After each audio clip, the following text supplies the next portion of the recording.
ಲೋಕಾದ್ಯಂತ ಬಹಳ ದೊಡ್ಡದಾದ ಸಮಸ್ಯೆಗಳು, ಹೋರಾಟಗಳು, ಕ್ಲೈಮೇಟ್ ಕಂಡೀಷನ್ಸ್ ಹೋಗುತ್ತಾ ಇದೆ. ಈಗ ವೆನಿನ್ಸುಲಾದ ಭೂಕಂಪದಲ್ಲಿ ಹೆಚ್ಚು ಕಮ್ಮಿ 40,000 ಜನ ಕಾಣ್ತಿಲ್ಲ. ಒಂದು 3,000ದಿಂದ 4,000 ಡೆಡ್ ಬಾಡೀಸ್ ಮಾತ್ರ ಸಿಕ್ಕಿದೆ. ಇನ್ನೊಂದು ಕಡೆ ಎಲ್ನಿನೋದ ಸಮಸ್ಯೆ, ಅಧಿಕ ಉಷ್ಣತೆ, ಇದುವರೆಗೂ ಇತಿಹಾಸದಲ್ಲೇ ಕಾಣದಿರುವಷ್ಟರ ಮಟ್ಟಿಗೆ ಈಸ್ಟರ್ನ್ ಕಂಟ್ರೀಸ್ ಭಾರತ ಒಳಗೊಂಡು ಅನೇಕ ದೇಶಗಳು ಉಷ್ಣತೆಯನ್ನು ಕಂಡಿದೆ. ಅದಿಲ್ಲದೆ ಗ್ಲೋಬಲ್ ವಾರ್ಮಿಂಗ್, ಫ್ರಾನ್ಸ್ ಇಂದ UK ಇಂದ 5,000 10,000 ಜನ ಕಾಣದೆ ಹೋಗಿದ್ದಾರೆ. ಒಂದು ಕಡೆ ಆಯಿಲ್ ರಿಫೈನರಿ ಅದನ್ನು ತಾಕಿದ್ದಾರೆ. ಸೌದಿ ಅರೇಬಿಯಾ ತಾಕಲ್ಪಟ್ಟಿದೆ, ಕುವೈತ್ ತಾಕಲ್ಪಟ್ಟಿದೆ. ಲೋಕಾದ್ಯಂತ ಗಲಭೆಯು ಹೋಗುತ್ತಾ ಇದೆ, ಅನೇಕ ವಿಷಯಗಳು ನಡೆಯುತ್ತಾ ಇದೆ. ಇದರ ನಡುವೆ ಕೆಲವು ಮುಖ್ಯವಾದ ವಿಷಯಗಳು, ಸತ್ಯವೇದಕ್ಕೆ ಅನುಗುಣವಾದ ವಿಷಯಗಳನ್ನು ನಾವು ನೋಡಲಿದ್ದೇವೆ. ಬನ್ನಿ ಸಂಚಿಕೆಗೆ ಹೋಗೋಣ.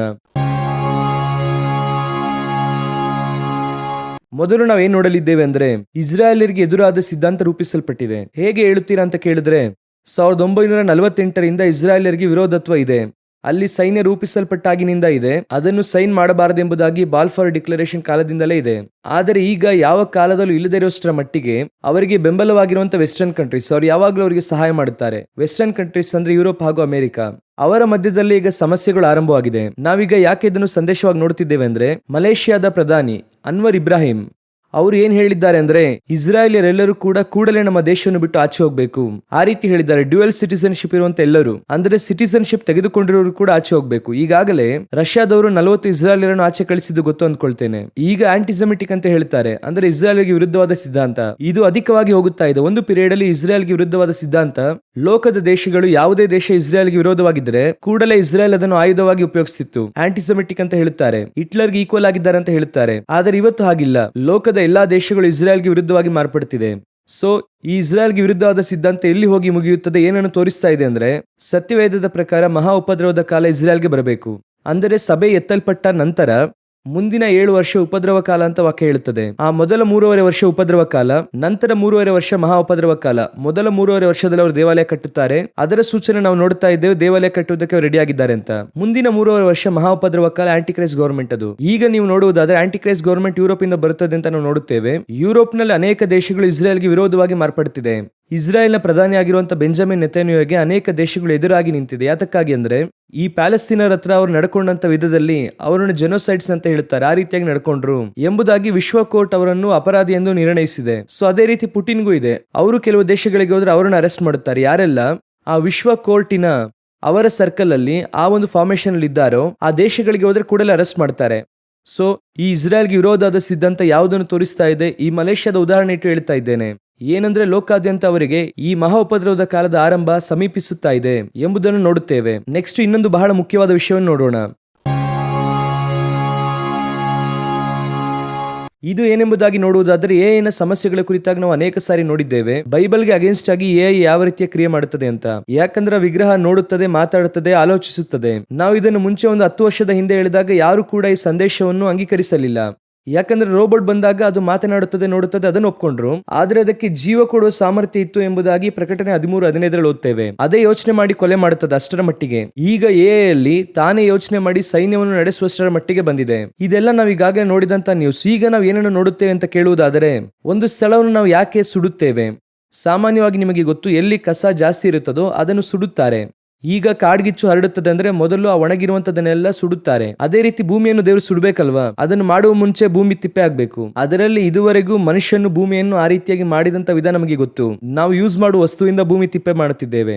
ಆದರೆ ಈಗ ಅಧಿಕವಾದಂತಹ ಕಾರ್ಬನ್ ಡೈಆಕ್ಸೈಡ್ ಅನ್ನು ಎಐ ಉಂಟು ಮಾಡುತ್ತಿದೆ. 3 ಮುಖ್ಯವಾದಂತಹ ಸಂಸ್ಥೆಗಳೆಂಬುದಾಗಿ ಇಟ್ಕೊಳ್ಳಿ. Amazon, Microsoft, Google. ಈ 3 ಸಂಸ್ಥೆಗಳು ಮಾತ್ರವೇ 119 ಮಿಲಿಯನ್ ಟನ್ ಕಾರ್ಬನ್ ಡೈಆಕ್ಸೈಡ್ ಅನ್ನು ಉಂಟು ಮಾಡಿದ್ದಾರೆ ಈ ಒಂದು ಕಾಲಘಟ್ಟದಲ್ಲಿಯೇ. ಇದನ್ನು ನೀವು ಚೆನ್ನಾಗಿ ಗಮನಿಸಿ ನೋಡುವುದಾದರೆ, ಫ್ರಾನ್ಸ್ನ ಇಡೀ ದೇಶದ ಅರ್ಧ ಭಾಗದಷ್ಟು ಕಾರ್ಬನ್ ಡೈಆಕ್ಸೈಡ್. ಇನ್ನು ಕೆಲವು ದೇಶಗಳಿದೆ, ಆ ದೇಶಗಳ ಒಟ್ಟುಮೊತ್ತ ತ್ಯಾಜ್ಯವನ್ನು ಆ 3 ಸಂಸ್ಥೆಗಳು ಎಐ ಮೂಲಕವಾಗಿ ಉಂಟು ಮಾಡಿದೆ. ಈ ಎಐ ಕುರಿತಾಗಿ ನಾವು ಕೆಲವು ವಿಷಯಗಳನ್ನು ಈಗಾಗಲೇ ಹೇಳಿದ್ದೇವೆ, ನೆನಪಿದೆ ಎಂದುಕೊಳ್ತೇನೆ. ಈ ಎಐ ಕೂಲ್ ಮಾಡುವುದಕ್ಕೆ ನೀರು ಬೇಕು. ಅಂದ್ರೆ ಆ ಟೆಕ್ನಾಲಜಿಯನ್ನು ರನ್ ಮಾಡುವುದಕ್ಕೆ ನೋಡುವುದಾದ್ರೆ, ಹಿಂದೆ ಒಂದು ದೊಡ್ಡ ವಾಟರ್ ಪ್ಲಾಂಟ್ ಅನ್ನು ಇಟ್ಟಿರುತ್ತಾರೆ.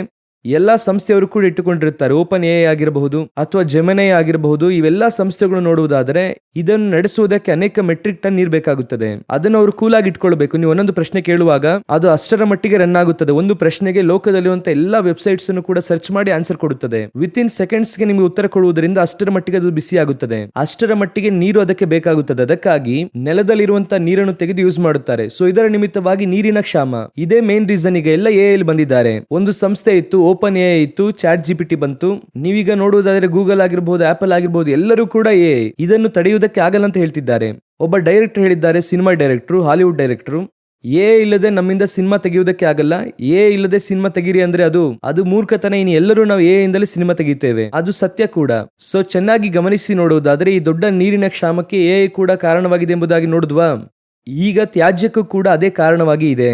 ಇದು ಆರಂಭಘಟ್ಟ, ಅದೇ ಈ ರೀತಿಯಾಗಿದೆ, ಇನ್ನು ಮುಂದುವರಿಯುತ್ತಾ ಇದೆಲ್ಲ ಸೇರಿ ಏನಾಗುತ್ತದೆ ಗೊತ್ತಾ, ಒಂದು ದಿನ ಎಲ್ಲಾ ತ್ಯಾಜ್ಯವನ್ನು ಸುಡಬೇಕು ತಾನೆ. ಅದನ್ನು ಸುಡುವುದಕ್ಕೆ ಆರಂಭಿಸುತ್ತಾರೆ. ಭೂಮಿಯು ಬೆಂಕಿಗೆ ನೇರವಾಗಿ ಇಡಲ್ಪಟ್ಟಿದೆ.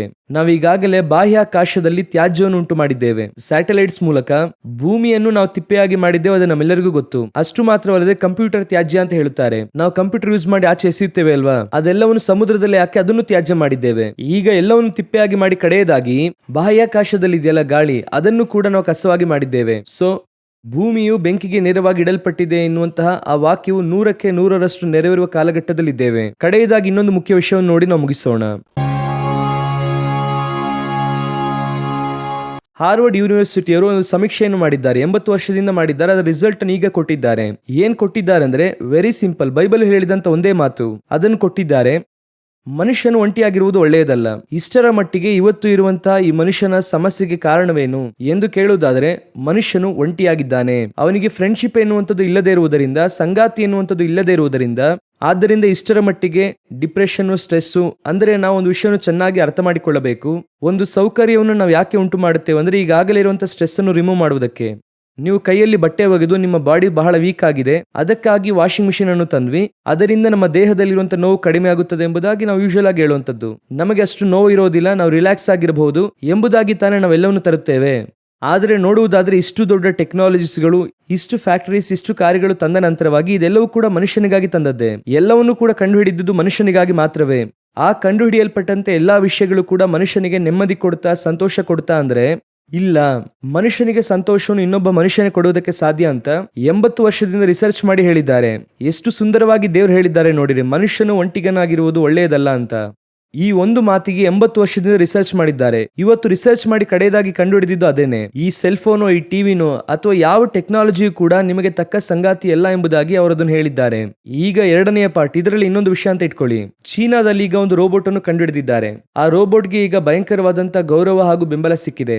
ಏನಂದ್ರೆ 17 ಲಕ್ಷದಿಂದ 1,40,00,000 ಆ ರೋಬೋಟ್ ಸಿಗುತ್ತದೆ. ಇದೇನಂತ ಕೇಳುವುದಾದ್ರೆ ಏನೂ ಇಲ್ಲ, ಸಂಗಾತಿ. ನಿಮಗೆ ತಕ್ಕ ಸಂಗಾತಿಯಾಗಿ ಆ ರೋಬೋಟ್ ಅನ್ನು ಕೊಡುತ್ತಾರೆ. ನೀವು ಯಾವ ಆಕಾರದಲ್ಲಿ ಯಾವ ರೀತಿಯಾಗಿ ಕೇಳುತ್ತೀರೋ, ಇದುವೇ ಇದುವರೆಗೂ ಹ್ಯೂಮನಾಯ್ಡ್ ರೋಬೋಟ್ ಅಲ್ಲಿ ನಮ್ಮೊಂದಿಗೆ ಬಾಳುವುದಕ್ಕೆ, ಮನುಷ್ಯನೊಂದಿಗೆ ಇಂಟರಾಕ್ಟ್ ಮಾಡುವುದಕ್ಕೆ ಇದೇ ಬಹಳ ದೊಡ್ಡ ಕಂಡುಹಿಡಿಯುವಿಕೆ. ಆ ರೀತಿಯಾಗಿ ಅವರು ಹೇಳಿದ್ದಾರೆ. ಈಗ ಯೋಚನೆ ಮಾಡಿ ನೋಡಿ, ಈಗ ಮನುಷ್ಯನು ಕಡೆಯದಾಗಿ ಆ ರೋಬೋಟ್ ಅನ್ನು ನಂಬುತ್ತಾನೆ. ಮೊದಲು ಟಿವಿಯನ್ನು ನೋಡ್ತಾ ಇದ್ರು, ಆನಂತರವಾಗಿ ಫೋನ್ ನೋಡೋದಕ್ಕೆ ಆರಂಭಿಸಿದ್ರು, ಆಮೇಲೆ ಎಐನೊಂದಿಗೆ ಮಾತನಾಡುತ್ತಾ ಇದ್ರು. ಈಗ ಒಂದು ರೋಬೋಟ್ ಅನ್ನು ಅಂದ್ರೆ ಹ್ಯೂಮನಾಯ್ಡ್ ರೋಬೋಟ್ ಅನ್ನೇ ತಂದು ಅದರೊಂದಿಗೆ ಬಾಳಬಹುದು ಎನ್ನುವಂತ ಹಂತಕ್ಕೆ ಬರುತ್ತಿದ್ದಾರೆ. ನಾನು ಈಗಲೂ ಹೇಳುತ್ತೇನೆ, ಮನುಷ್ಯನ ಒಂಟಿಗನಾಗಿರುವುದು ಒಳ್ಳೆಯದಲ್ಲ ಎನ್ನುವಂಥದ್ದನ್ನು ಹಾರ್ವರ್ಡ್ ಯೂನಿವರ್ಸಿಟಿ ಕಂಡುಹಿಡಿಯಿತು. ಆದರೆ ತಕ್ಕ ಸಂಗತಿ ಯಾರೆನ್ನುವಂಥದ್ದನ್ನು ಈಗ ನಾವು ನೋಡುತ್ತಾ ಇದ್ದೇವೆ. ಯಾಕೆ ಗೊತ್ತಾ, ಇವರೆಲ್ಲರೂ ಕೂಡ ಈಗ ತಕ್ಕ ಸಂಗತಿ ಅಂತ ಏನೇನೋ ತಂದು ಕಡೆಯದಾಗಿ ರೋಬೋಟ್ ಅನ್ನು ತಂದು ನಿಲ್ಲಿಸಿದ್ದಾರೆ. ಅವ್ರಿಗೆ ಏನ್ ಹೇಳ್ತಾ ಇದ್ದಾರೆ ಅಂದ್ರೆ ಎಲ್ಲರಿಗೂ ಕೂಡ ಒಂದು ಪರ್ಯಾಯ ಎಂಬುದಾಗಿ ಇರುತ್ತದೆ. ತಕ್ಕ ಸಂಗಾತಿ ಎಂಬುದಾಗಿ ನಾವು ಹೇಳುತ್ತಿರುವುದು 100% ಫಿಕ್ಸ್ ಆಗುತ್ತದೆ ಅಂತ ಹೇಳಕ್ಕಾಗಲ್ಲ. ಸ್ವಲ್ಪ ವ್ಯತ್ಯಾಸಕರವಾದ ಆಲೋಚನೆಗಳಿರುತ್ತದೆ, ಅವರ ಮಧ್ಯದಲ್ಲಿ ವಾಗ್ವಾದಗಳಿರುತ್ತದೆ, ಇವರ ಅಭಿಪ್ರಾಯ ಅವರ ಅಭಿಪ್ರಾಯ ವ್ಯತ್ಯಾಸವಾಗಿರುತ್ತದೆ, ಆಶೆಗಳು ಬೇರೆ ಇರುತ್ತದೆ. ಆದರೆ ಮನುಷ್ಯ ಈಗ ಏನ್ ಹೇಳ್ತಾ ಇದ್ದಾನಂದ್ರೆ ಆ ರೋಬೋಟ್ ಈಗ ನನ್ನ ಆಶೆಗೆ ತಕ್ಕಂತೆ 100% ಇದೆ ಎಂದು ಹೇಳುತ್ತಿದ್ದಾರೆ. ನಾನು ಬಯಸುವ ಹಾಗೆ ಅದು ಹೇಳುತ್ತದೆ, ನಾನು ಇಷ್ಟಪಡುವ ಹಾಗೆ ಅದು ಹೇಳುತ್ತದೆ. ಅದೊಂದು ರೀತಿಯಲ್ಲಿ ಡಿಕ್ಟೇಟರ್ಶಿಪ್. ನಾನಿರುವ ಹಾಗೆ ಇರಬೇಕೆನ್ನುವಂಥದ್ದು ಡಿಕ್ಟೇಟರ್ಶಿಪ್. ಸೊ ಮನುಷ್ಯನು ಈಗ ಇದನ್ನು ಅಪೇಕ್ಷಿಸುವುದಕ್ಕೆ ಆರಂಭಿಸಿದ. ನಾನು ಈಗಲೂ ಹೇಳುತ್ತೇನೆ, ಇದನ್ನು ಕಡೆಯದಾಗಿ ಒಂದು ಅಂತಿಮದಲ್ಲಿ ಬಂದು ಹೇಳುತ್ತಾರೆ. ಯಾಕಂದ್ರೆ ಇದು ತಕ್ಕ ಸಂಗತಿಯಾಗಿರುವುದಕ್ಕೆ ಅವಕಾಶವೇ ಇಲ್ಲ. ಮನುಷ್ಯನಿಗೆ ಮನುಷ್ಯಳಿಗೆ ಮನುಷ್ಯನು, ಇದುವೇ ತಕ್ಕ ಸಂಗಾತಿ ಎಂದು ಬೈಬಲ್ ಹೇಳುತ್ತದೆ. ಮತ್ತೆ ಈಗ ಇವರು ಇನ್ನೊಂದು ಹಂತವನ್ನು ದಾಟಿ ಹೋಗುತ್ತಿದ್ದಾರೆ. ಅದು ಕೂಡ ಇವರು ಕಡೆಯದಾಗಿ ಕಂಡುಹಿಡಿಯುವಂಥದ್ದು ಕೂಡ ತಕ್ಕ ಸಂಗಾತಿ ಇಲ್ಲ ಎಂಬುದಾಗಿ ನೋಡಬಹುದು. ಕಡೆಯದಾಗಿ ಹೇಳಿ ಮುಗಿಸುತ್ತೇನೆ, ಸತ್ಯವೇದದಲ್ಲಿ ಬರೆಯಲ್ಪಟ್ಟಂತ ಒಂದು ಮಾತು ಕೂಡ ಸುಳ್ಳಲ್ಲ, ತಪ್ಪುವುದಿಲ್ಲ. ಅದನ್ನು ದಾಟಿ ಮನುಷ್ಯನು ಕೂಡ ಹೋಗೋಕ್ಕಾಗಲ್ಲ. ಸತ್ಯವೇದ ನಿತ್ಯ ಜೀವವನ್ನು ಕೊಡುವಂಥದ್ದು, ನಿತ್ಯ ಜೀವವುಳ್ಳ ವಾಕ್ಯಗಳದು. ಚೆನ್ನಾಗಿ ಓದಿ ನೋಡಿರಿ, ಧ್ಯಾನಿಸಿರಿ, ದೇವರ ಬರೋಣ ಬಹಳ ಸಮೀಪ. ಯೇಸು ಕ್ರಿಸ್ತನು ಅತಿ ಶೀಘ್ರವಾಗಿ ಬರುತ್ತಾರೆ. ದೇವರ ಬರೋಣ ತಡವಾದ್ರೆ ಇನ್ನೊಂದು ಸಂಚಿಕೆಯಲ್ಲಿ ಸಂಧಿಸೋಣ. God bless you.